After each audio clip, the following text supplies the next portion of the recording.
மீண்டும் தங்கம் விலை புதிய உச்சத்தை தொடங்கியுள்ளது. அதாவது தங்கத்தின் விலை 1,00,000 தாண்டி விடுமோ என பதறி இருந்த நிலையில் எல்லாம் கடந்துவிட்டு கடந்த 15ஆம் தேதி 1 பவுன் தங்கம் 1,00,000 தாண்டி இமாலய உச்சத்தை தொடர்ந்தது. இந்த ஆண்டு தொடக்கத்திலேயே 1,00,000 அதாவது இந்த ஆண்டு இறுதிக்குள் கடந்துவிடும் என கணிக்கப்பட்டு இருந்த நிலையில் தற்போது 1,00,000 கடந்து தங்கத்தின் புதிய உச்சம் தொடங்கி இருக்கிறது.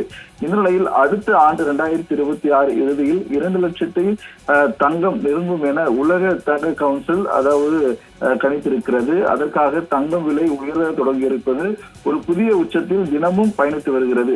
இந்த வகையில் நேற்றைய முன்தினம் கிராமுக்கு 170 பவுன் விற்கப்பட்டிருந்த நிலை உயர்ந்த நிலையில் 1,360 ரூபாய் உயர்ந்திருந்தது. அந்த தொடர்ச்சியாக நேற்று விலை எகிரி கடந்திருக்கிறது.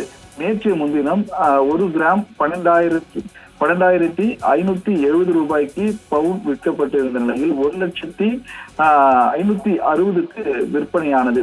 இதே போல நேற்றைய நிலவரப்படி கிராமுக்கு 200 ரூபாய் பவுன் அதாவது விற்பனையானது. ரூபாய் 1,500 உயர்ந்து 1 கிராம் 12,770க்கு 1 பவுன் தங்கத்தின் விலை 1,02,160 ரூபாய்க்கு விற்பனையானது குறிப்பிடத்தக்கது. இந்த நிலையில் சென்னையில் ஆபரண தங்கத்தின் விலை சவரனுக்கு 240 உயர்ந்து இருக்கக்கூடிய நிலையில் 1,02,400 ரூபாய்க்கு விற்பனை செய்யப்பட்டு வருகிறது.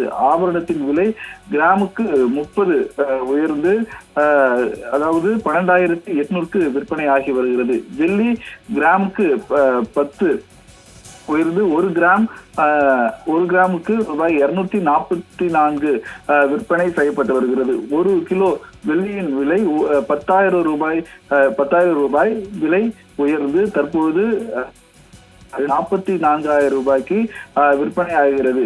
இதே போல கடந்த சில தினங்களாகவே தங்கத்தின் விலை குறைந்தாலும் கூட வெள்ளியின் விலையானது குறையாமல் தொடர்ந்து ஏற்றமாகவே இருப்பது குறிப்பிடத்தக்கது.